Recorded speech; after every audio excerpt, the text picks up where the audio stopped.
हरि सुंदर नंद मुकुंद, हरि नारायण हरि ओम। हरि केशव हरि गोविंद, हरि नारायण हरि ओम। हरि केशव हरि गोविंद, हरि नारायण हरि ओम। हरि सुंदर नंद मुकुंद, हरि नारायण हरि ओम। हरि सुंदर नंद मुकुंद, हरि नारायण हरि ओम। वनमाली मुरली धारी, गोवर्धन गिरवर धारी। वनमाली मुरली धारी, गोवर्धन गिरवर धारी। नित नित कर माखन चोरी, गोपी मनहारी। नित नित कर माखन चोरी, गोपी मनहारी। आओ रे गाओ रे गोकुल के प्यारे, आओ रे कान्हा रे रास रचाओ रे।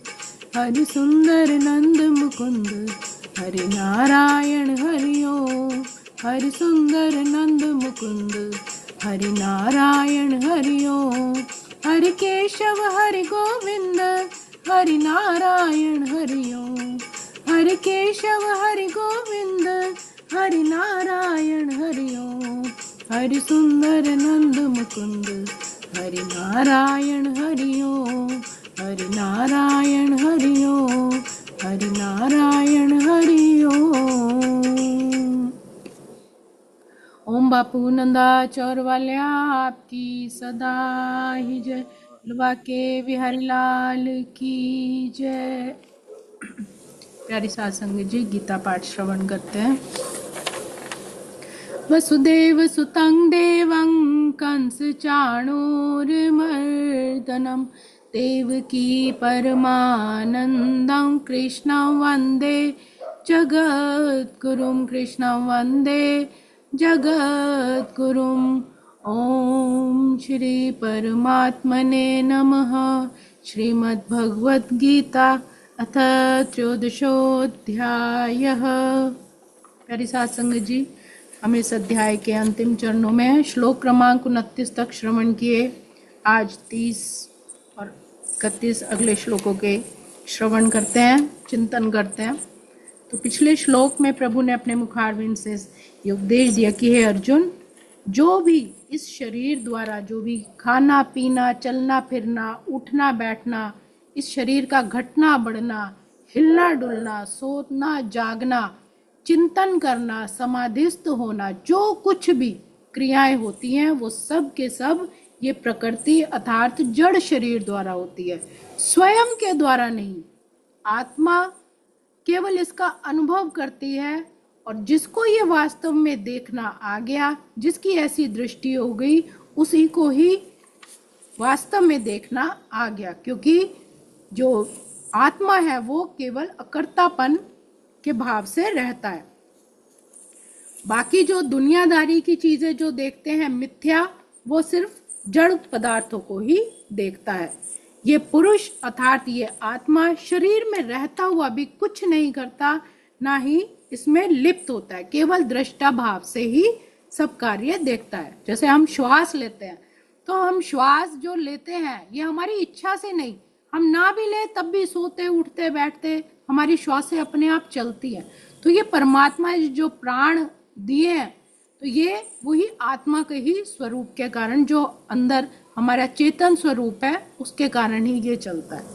तो वही परमात्मा कह रहे हैं। और जब हम अपनी श्वासों पर ध्यान देते हैं, जब हम अंतर्मुख होकर श्वासों को ध्यान से देखेंगे, तो उस दृष्टा भाव को जो देखती है वो हमारी आत्मा ही देखती है।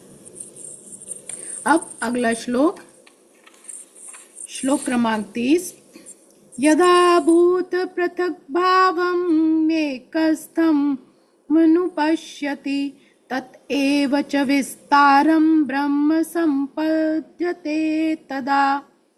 अब प्रभु कह रहे हैं कि त्रिलोकी में जितने भी जरायुज, अंडज, उद्भिज और स्वेदज प्राणी होते हैं, उन प्राणियों के स्थूल सूक्ष्म कारण शरीर को एक ही प्रकृति में जो देखता है, उस काल में वह ब्रह्म को प्राप्त हो जाता है।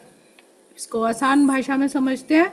अब प्रभु यहाँ संदेश दे रहे हैं कि जितने भी जरायुज हैं, जरायुज मतलब मैमल्स, जिसमें जो जरायु कहा जाता है प्लेसेंटा को, जैसे मैमल अपने जैसी संतान उत्पन्न करते हैं, तो जितने भी जरायुज हैं उनसे उत्पन्न होने वाले, और जितने भी अंडज हैं अर्थात अंडे से उत्पन्न होने वाले जीव जंतु, उद्भिज अर्थात जमीन को फोड़ कर निकलने वाले, जैसे जितने भी पेड़ पौधे हैं, लताएं हैं, बीज से उत्पन्न, और स्वेदज प्राणी अर्थात पसीने से उत्पन्न, गंदगी में कुछ बैक्टीरिया, जर्म्स और जैसे जूं या पैरासाइट ऐसे बहुत सारे होते हैं जो स्वेदज के कारण उत्पन्न होते हैं। तो उन प्राणियों के स्थूल, सूक्ष्म और कारण शरीर, मतलब इतनी भिन्नता, इतने अलग अलग, उनके उत्पत्ति के साधन अलग अलग हैं, उनके भाव अलग अलग हैं, उनके स्वभाव, उनकी रचना, सब कुछ बिल्कुल अलग है, लेकिन ये एक ही ऊर्जा से उत्पन्न होते हैं। और जो ऐसा जान जाता है वो फिर उसी काल में ब्रह्म को प्राप्त हो जाता है। भगवान कहते हैं जिसको वो दिख जाए, जिसको समझ आ जाए, क्योंकि जितने भी त्रिलोकी में प्राणी हैं उनके शरीर, नाम, रूप, आकृति, मनोवृत्ति, गुण, विकार, उत्पत्ति, स्थिति, प्रलय आदि सब कुछ प्रकृति से ही उत्पन्न होते हैं। और संपूर्ण प्राणियों के शरीर प्रकृति से ही उत्पन्न होते हैं, प्रकृति में ही स्थित रहते हैं और प्रकृति में ही लीन हो जाते हैं। तो इस प्रकार को देखता है जो, वो ब्रह्म को प्राप्त होता है। अब जैसे हम भी यहाँ जूम पर देख रहे हैं, सबके अलग अलग चेहरे हैं, सबके अलग अलग मनोभाव हैं, सबके अलग अलग शरीर की बनावट है, सब कुछ अलग अलग है, लेकिन जो जो सिद्ध पुरुष होते हैं, संत महात्मा ज्ञानी जो होते हैं, वो सिर्फ एक तत्व, मूल तत्व को देखते हैं, अंदर आत्मा को, इसलिए उनके नजरों में कोई भेदभाव नहीं होता। हमारे में द्वैतता रहती है, ये मैं हूं, मैं स्त्री, ये पुरुष, ये इस तरह, लेकिन उनके नहीं होते। तो भगवान कहते हैं जिसमें जो ये सब कुछ एक ही ऊर्जा से उत्पन्न जानते हैं, फिर वो ब्रह्म को प्राप्त हो जाते हैं। हमारे अंदर तो द्वैतता ही भरी हुई है। हम किसी स्वीपर को देख लें, किसी नीचे वाले को देख लें, तो हम नहीं उसको ऐसे कर सकते कि हमारे पास बैठ जाए, या हमारे मन में आ जाएगा कि हम तो बड़े साफ सुथरे अच्छे हैं और ये दूसरी नीच योनि का है या नीच जाति से बिलोंग करता है। तो परमात्मा की दृष्टि में सब बराबर है, सबकी उत्पत्ति, भले ही हमारी दृष्टि में वो अलग अलग उनकी स्थितियों में उत्पत्ति हुई है, जितने भी जीव जंतु हैं, जितने भी पेड़ पौधे हैं, हमें तो वो सब चीज अलग अलग ही दिखाई देती है। लेकिन संत महापुरुषों को, जिन्होंने अंदर अपने मालिक के दर्शन कर लिए, जो सिद्ध पुरुष होते हैं, तो उनके अंदर सिर्फ एक आत्म तत्व स्वरूप की वो दर्शन करते हैं, तो उन्हें फिर ब्रह्म प्राप्त हो जाता है। जैसे पृथ्वी से पैदा होने वाले पदार्थ पृथ्वी में ही स्थित रहते हैं और पृथ्वी में ही लीन होने से पृथ्वी रूप ही हो जाते हैं। हमारे शरीर भी ऐसा ही है, प्रकृति का ही है। जब इसमें से प्राण निकल जाता है तो वो मिट्टी ही रह जाती है और अपने आप धीरे धीरे उसमें दुर्गंध आनी शुरू हो जाएगी, कुरूपता आनी शुरू हो जाएगी और धीरे धीरे वो अपने आप ही विघटित भी होने लग जाता है, मतलब मिट्टी स्वरूप ही हो गया वो। तो ऐसे ही प्रकृति से पैदा होने वाला ये सब संसार प्रकृति में ही स्थित रहता है और प्रकृति में ही लीन हो जाता है, और लीन होने से वो प्रकृति रूप ही हो जाता है, मिट्टी हो जाता है। चाहे पेड़ पौधे हैं, पेड़ों से जो पत्ते गिरते हैं वो धीरे धीरे पहले ग्रीन रहते हैं, उसके बाद फिर वो पीलेपन में आ जाते हैं, धीरे धीरे विघटित हो जाते हैं और मिट्टी में ही मिल जाते हैं, उनका अपना स्वरूप खत्म हो जाता है। फिर वहाँ छोटे छोटे नन्हे नए पौधे भी आ जाते हैं। यही प्रकृति है, यही परमात्मा का नियम है। तो इस प्रकार जो है वह निरंतर, इस प्रकार जो स्थावर और जंगम प्राणियों के रूप में जो चेतन तत्व है वो निरंतर परमात्मा स्थित रहता है, मतलब सब कुछ उसी से उत्पन्न होता है और उसी में ही विलीन हो जाता है। प्रकृति के संग में उसको कितनी विकार क्यों ना दिखे, पर सदा असंगत ही रहता है। आत्मा, हमारी दृष्टि में सब अलग अलग हो जाएगा, लेकिन आत्मा के साथ वो असंगत रहता है। ऐसा स्पष्ट अनुभव हो जाने पर साधक को ब्रह्म को प्राप्त हो जाता है।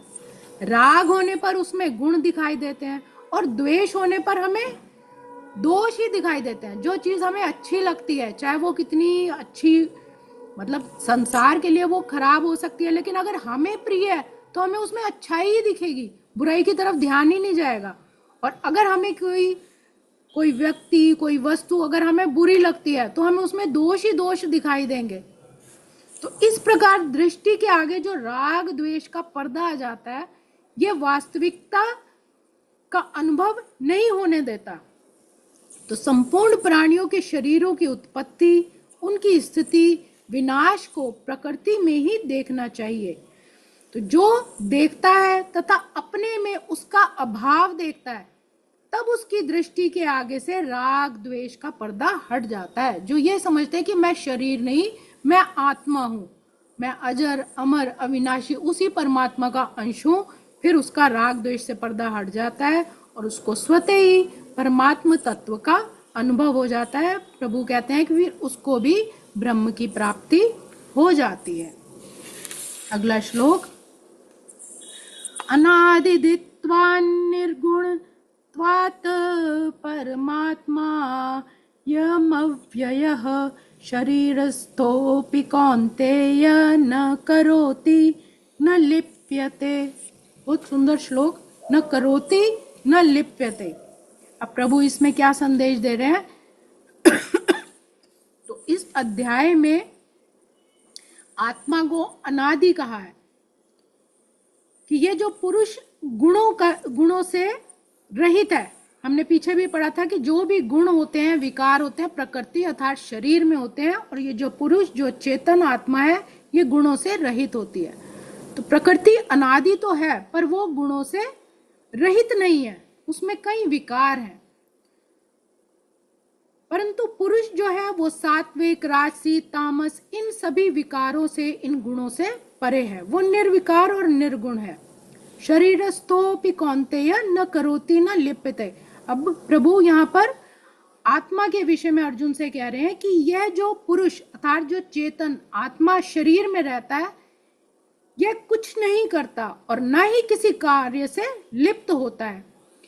इस स्वयं अर्थात पुरुष ने ना तो पहले कभी किसी अवस्था में कुछ किया, ना वर्तमान में कुछ करता है, और न ही आगे कुछ कर सकता है। अर्थात ये जो पुरुष, ये जो आत्मा है, सदा से ही शरीर से निर्लिप्त है, असंग है तथा गुणों से रहित और अविनाशी है। इसमें कर्तव्य और भोक्तृत्व है ही नहीं, अर्थात पाप पुण्य से ये सब परे है। जितना भी सुख दुख ये सब चीजें होती हैं, ये केवल शरीर के द्वारा ही होती है, आत्मा के द्वारा नहीं होती। हमने दूसरे अध्याय में भी पढ़ा था कि आत्मा अजर अमर अविनाशी है, ना वो गीली होती है, ना सूख सकती है, ना किसी तलवार से कट सकती है, ना किसी से उसको जलाया जा सकता है। तो वही यहाँ पर भी प्रभु कह रहे हैं कि वो अजर अमर अविनाशी है, निर्गुण और निर्विकार है। शरीरस्थोपि अर्थात ये जो पुरुष जिस समय अपने को शरीर में स्थित मानकर अपने को कार्य का कर्ता और सुख दुख का भोक्ता मानता है, उस समय भी वास्तव में यह तटस्थ प्रकाश मात्र ही रहता है। सुख दुख का भान इसी से ही होता है। वहाँ यहाँ पर प्रभु ये बता रहे हैं कि जैसे एक गाड़ी है, ये गाड़ी हो गया शरीर, और इसको चलाने वाली इंद्रियां उसका इंजन, और उसके अंदर बैठा हुआ ड्राइवर वो आत्मा। अगर एक्सीडेंट होता है गाड़ी का, तो इसमें कर्ता भोक्ता कौन है? किसकी गलती होगी? शरीर की या उस ड्राइवर की? ये मैंने महाराज जी से भी पूछा था, क्योंकि मुझे भी थोड़ा डाउट था कि यहाँ पे कर्ता भोक्ता। तो उन्होंने बहुत सुंदर उत्तर दिया। उन्होंने कहा कि हमें ये देखना पड़ेगा कि ड्राइवर है कौन। अगर ये जीवात्मा है अर्थात नीचे है, तो वो कर्ता भी है भोक्ता भी है। अर्थात जब हम अपने मन को शरीर के साथ जोड़ देते हैं, तो सुख दुख भी भोगेगा, वो जन्म मरण भी होगा, कर्ता भी होगा, भोक्ता भी होगा। लेकिन अगर वो परमात्मा है, तो वो केवल दृष्टा है, वो सिर्फ प्रकाश के स्वरूप में भान करता है, उसका ना करता है ना वो भोगता है। पीछे भी हमने ये पढ़ा था कि जो परमात्मा है वो प्रकाश स्वरूप आत्मा के मित्र के भाव में रहता है। अनादि काल से ही अपने शरीर में स्थित मानने वाले हरेक चींटी से ब्रह्म तक प्राणी स्वरूप से ही सदा ही निर्लिप्त असंगत है। उनके शरीर के साथ कभी भी एकता नहीं हुई, क्योंकि शरीर तो प्रकृति का कार्य होने से सदा प्रकृति में ही स्थित है। हमारा शरीर प्रकृति से ही बना है और प्रकृति में ही विलीन हो जाता है। प्रेम तो हम उसके अंदर जो आत्म स्वरूप है उससे करते हैं ना, उसके शरीर को कभी भी हम संभाल के नहीं रखते। हमारा जो अंदर का परमात्मा है वो दूसरे के अंदर जो परमात्मा स्वरूप है उसी के साथ ही स्नेह रखता है। तो शरीर के साथ तो वो असंगत ही है और स्वयं परमात्मा का अंश होने से सदा परमात्मा में ही स्थित होता है। मृत्यु के बाद वो प्राण कभी भी किसी ने आज तक नहीं देखे, वो निकल के वो जो परमात्मा स्वरूप है वो उसी में ही विलीन हो जाता है। तो स्वयं परमात्मा से कभी अलग हो ही नहीं सकता। शरीर के साथ एकात्मकता मानने पर शरीर के साथ कितना ही घुल मिल भी जाए, शरीर को ही अपना स्वरूप क्यों ना मान ले, फिर भी उसकी निर्लिप्तता कभी नष्ट नहीं होती। वह सदा से ही निर्लिप्त रहा है। तो अपनी निर्लिप्तता का अनुभव ना होने पर उसके अनुभव में कुछ भी विकृति नहीं आती। यहाँ पर प्रभु समझा रहे हैं कि हम ही अपने मन को विषयों के साथ जोड़ लेते हैं, तभी हमें सुख दुख का भान होता है, लाभ हानि का, उतार चढ़ाव का, ये सब भान होता है। लेकिन जो परमात्मा तत्व है अंदर वो निर्लिप्त हमेशा रहता है। तो अपना संबंध शरीर के साथ मानने से ही वह अपने आप को कर्ता और भोक्ता मान लेता है। तो वास्तव में आत्मा ना तो करता है ना ही भोगता है। पुरुष अर्थात आत्मा अनादि है, पर ये जो शरीर है ये आदि वाला है, प्रकृति से ही उत्पन्न होता है, प्रकृति में ही नष्ट हो जाता है। पुरुष आत्मा निर्गुण है, पर शरीर गुणमय है। सबका स्वभाव अलग है, सबकी रुचि अलग है, सबकी बनावट अलग है। पुरुष परमात्मा है और शरीर अनात्मा है। पुरुष अव्यय है अर्थात पूर्ण में से ही पूर्ण निकलता है। कभी भी परमात्मा इतनी पूरी सृष्टि बनाई, इतने पेड़ पौधे, इतने जीव जंतु, लेकिन कभी भी घटता नहीं है। उनका स्वरूप कम नहीं होता, खर्च नहीं होता, व्यय नहीं होता, अव्यय है।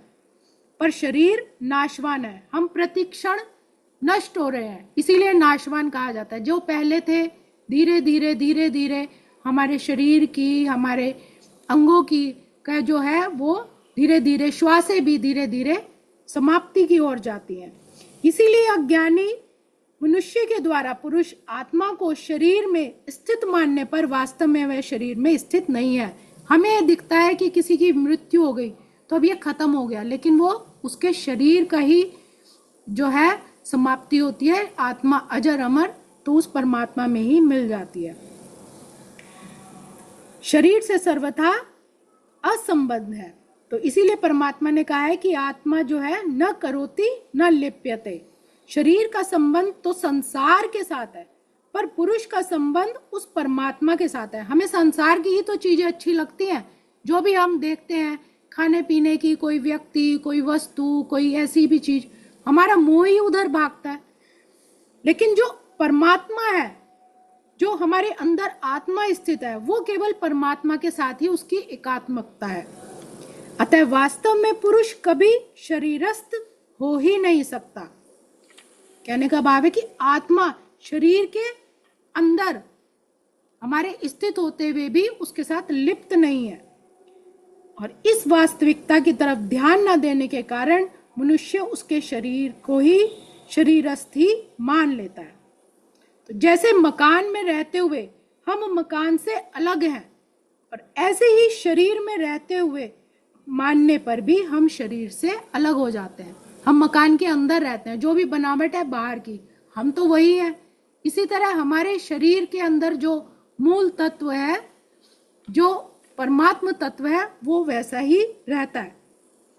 और जिस दिन आत्मा शरीर से पृथक हुई, उस दिन ये सुख दुख, राग द्वेष, लाभ हानि, ये सब भी समाप्त हो जाते हैं। तो प्रभु इन श्लोकों में ये संदेश दे रहे हैं आत्मा के स्वरूप को बताते हुए।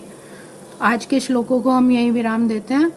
ओम श्री कृष्णार्पणमस्तु।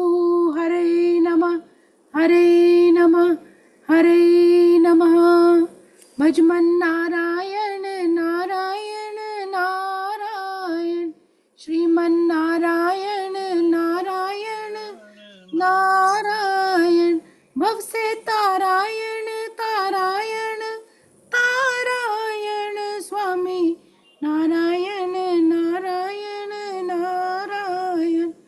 भव से तारायण तारायण तारायण।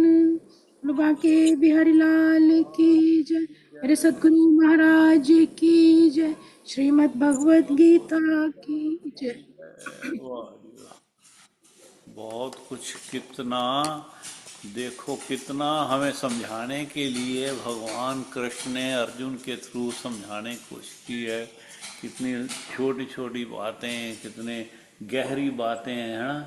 कितना कुछ उसमें ये अपने इतने श्लोकों में, वो भी देखो कहाँ पे, बैटल फील्ड पे, कुरुक्षेत्र की भूमि पे, वो मतलब कितना फोकस होता है युद्ध की तरफ, लेकिन सारा ज्ञान की तरफ फोकस कर दिया। सुनने की इतनी फोकस कर दिया अर्जुन को, जो उसको समझ लगी। ये बड़ा मुश्किल है ये, मतलब बैटल बहुत फील्ड में मुश्किल है, आप बिल्कुल। कैसे सारा इतना संदेश दे सकते हैं। हद कर दी, मतलब जय ये हो। ये दिया प्रभु ही कर अंदर सकते से हैं, ही और किसी के अंदर से बस ही की बात आत्म नहीं। स्वरूप को जगाने वाली है। जो अंदर से स्ट्रांग हो गया ना, फिर वो किसी भी परिस्थिति में डोलता नहीं। उसके मोह को तोड़ना, उसके अपनेपन को, जो संसार के साथ उसकी लिप्तता है, उसी को तो ही तोड़ रहे हैं। कि हमें भी ऐसे ही, हम अर्जुन की जगह अगर खुद को रख के देखें, तो रोज नए हमारे सामने भी मुद्दे होते हैं, नई नई चीजें होती हैं। तो बिल्कुल। हर क्षण कैसे हमें आगे बढ़ना है उन सिचुएशंस को, तो ये भगवत गीता हमें बहुत अच्छे से सिखाती है। ये संसार, ये जीवन, ये सारा युद्ध का क्षेत्र है ना। बस जी बिल्कुल इसमें बिल्कुल। कितने कितने ये। कौरव भी हमारे अंदर है, अर्जुन भी हमारे अंदर है, और कृष्ण भी हमारे अंदर ही है। हम किसकी सुनते हैं, वो हाँ, हमारे ऊपर है कि हमने दुर्योधन वाली मति लेनी है कि कृष्ण की मति से चलना है। बस प्रभु भी अपने चरणों के साथ जोड़ के रखे, सद्बुद्धि बख्शे सबको। और बांके बिहारी लाल की, श्रीमद् भगवद गीता की जय।